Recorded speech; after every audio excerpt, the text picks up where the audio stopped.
and still get studies done and still actually sleep. And the reality is they're doing things simultaneously. And what's really key about this generation is they're smarter than you, particularly technologically. Most households, the CTO is the youngest member of the household, not the oldest member of the household. And there's some real disconnects. They're not happy with the technology they're getting on campus. They're not happy with the technology, frankly, they're getting in the workplace. The earliest millennials are joining the workforce. They're getting the lousiest laptop because, of course, the CEO gets the best laptop, right? Wrong. What should be happening is these millennials who are much more proficient, much more technologically capable than anyone else in their organization should be getting the best technology. The CEO that still has his emails printed off and dictates a response to his admin, he doesn't really need a laptop, and he certainly doesn't need the best one. So they're certainly shifting their media consumption. If you look in the lower right-hand corner, look at what's happening to print. And we've been measuring this for about half a decade now. It's just steadily ticking downward. Look what's happening to online. A full work week, nearly 40 hours a week they're spending online. And certainly they're doing some studying and working, but 10 hours a week in social media. We measure, and the lion's share of that is actually on Facebook. So 10 hours a week consuming media in the Facebook environment. If you look at television, sure, they're watching some TV, but the rise of streaming video and downloaded TV, these are ultimate time shifters. Kids have busy schedules. They want to consume things on their time frame. So they'll go to Hulu and they'll watch the last 6 episodes of 30 Rock rather than showing up at a TV at 9 p.m. on Thursday nights. They also have an outrageous sense of time. So you'll see a video with one of our panelists, Ayana, and we were wandering around the campus shooting some video yesterday, and we were in the computer labs. And I said, gee, so are these fairly busy? She goes, yeah, they're always packed.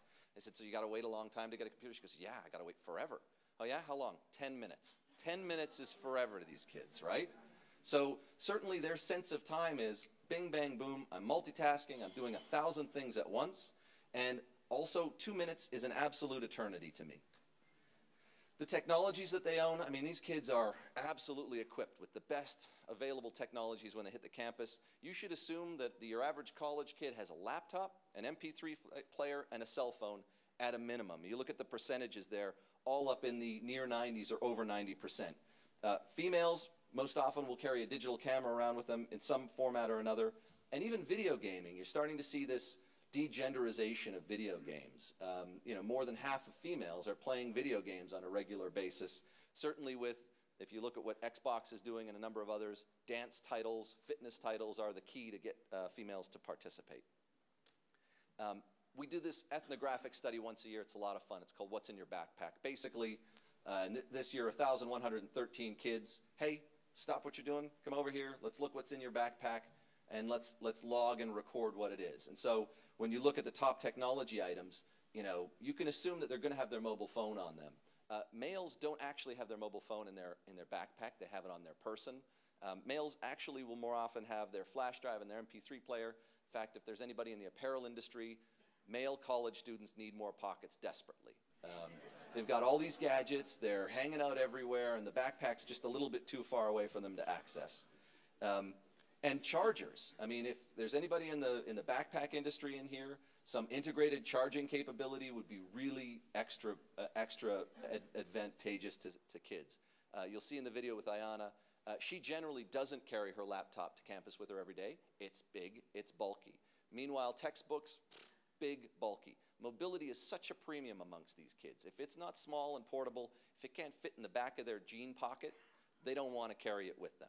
So time compressed and mobility are the two things that you should probably be thinking about. The other thing is, and you know, there's a lot of high-techedness to these kids, but when they're on campus, there's a lot of low-tech as well. They're carrying, generally speaking, a pen, a notepad, and their mobile phone. That's kind of what you can count on. Oh, sorry, one last thing, a USB key to ferry all the files between all of the different computing devices that they have. I like to say that millennials are not monogamous when it comes to computing. They play around. They've got a number of different devices, and their USB key is the thing that they use to switch between them. Okay, so coming down the home stretch, communications methods. This is really, really fascinating. We talked to them about what it is that they use to communicate with various people in their lives. So their peers, This is a purely SMS thing. It is no joke what Nielsen's reporting about how many text messages kids are sending and receiving on a daily basis. It's huge. And remember, it's this sort of pulse. It's this external consciousness. Hey, where are you? Here I am. Notes from today's class. It's not frivolous. This is the way that they communicate. This is that sort of Jungian overconsciousness of a generation is all exhibited through SMS. Social networks as well. This is their way to sort of communicate with each other. They don't email each other. Are you kidding me? Why would I email somebody when I've got their mobile phone number? I know it's on them right now. I can send them a message and they can send me a message right back. Sometimes, infrequently, I'll call them on their mobile phone. But why talk to somebody when I could actually just SMS them? You know, I can say what I want to say and then they'll say what they want to say. We can go back and forth over the course of the next 5 minutes and get the job done. A personal phone call is a little weird. Family's different, mom and dad, dinosaurs that they are. Let me give them a call on my cell phone. We ask college students the average number of phone calls to their parents on a weekly basis. Females, 7. Guys, 5. They're skipping 2 days a week, and I'll leave it to you to guess which 2 days of the week guys aren't calling their parents. Professors, gee, these antiquated souls, they use email. You know, how ridiculous is that? Well, I'll check my email about once a week, mainly to see whether my professor sent me some information, but it may slip my mind. Frankly, I wish he'd just SMS me. And then work, you know, a blend of phone calls and mobile phone calls and email messages. Okay, so the least that you should know, the thing that you want to walk out of the room knowing is millennials are citizens of the global village, multicultural, multiracial, multilingual. They're multitaskers supreme, and they use multimedia in ways that will astound and amaze you. Hire them. I swear to God, it's a little bit of a pinch at the start as you have to think about the team orientation, explain to them the context of what they're doing, but once you let them go into the world and create, they're really quite proficient. New technology has shifted all of their media consumption online. Print anything's a little bit, you know, of a silly concept for them. They value authenticity. You know, they've been exposed to media since birth. By the time they reach their 13th birthday, they've been exposed to over 10,000 hours of advertising. If you've read Malcolm Gladwell's Outliers, that pretty much makes them experts at receiving communications. So they've got these authenticity BS meters that the second it hits the red zone, they flee. So whatever you're doing, don't try to trick them into anything. Just be to the point, be direct. We'd like you to do this at this time on this day. They'll get that and they'll appreciate that. They look to each other and to the technologies that they consume for advice as to how they should be using it. This whole digital privacy thing, educators, parents, forget about it. They don't know anything about social media, and they certainly don't know anything about my life. When kids want advice about how to use technology, how to stay safe online, they look to their peers, and oh, by the way, they look to the FAQ on Facebook to see whether they've got any tips and advice. But at 100 million members, they've got great spending power. They favor trusted major brands. Remember, they're conventional. They'd like to see a brand that they're familiar with. They'd rather buy IBM or Apple or some big name brand than some second tier brand. And they're always looking for the value and for the performance. Now, I can answer any quick questions that you have based on the research. Actually, I'm going to interrupt you because Sure. we're short on time. I want to do 2 quick questions. We'll go to the video, bring up the panel. Perfect. First question, you showed some numbers about the overview of the market. Let's just clarify. The population you're talking about is college students, Dan, really only 20-25% of that 20 million, right?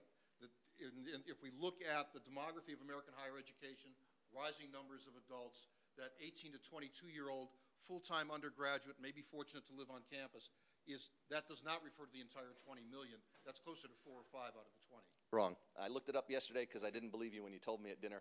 It's about a third are beyond 25 years of age. But listen, that third is growing by leaps and bounds. There are indeed 12 million of that 21.5 that are in your classic sweet spot, 18 to 24. Okay, and how many, in terms of the images we see at the Rose Bowl and during the Bowl Parade, numbers that we see that are essentially full-time undergraduates? Because when I talk with college marketers, that's who they're after. The harder group, obviously, is you get the part-timers, the community college students. Sure. And if you look state by state, listen, you know, I'm going to take California and Florida as exceptions, and let's move them to the side. Okay. You know, they've got the community college feeder systems that drive everything. And when you start to get into those environments, you're talking about absolute inversions. Okay. So I think you're right, and And certainly when you look at specific states, there are some variances for sure. Second question, and I think given the faculty audience that we have there, we hear a lot, and you've told us a lot about their technology consumption. The lament that I hear from a lot of faculty members is they can gain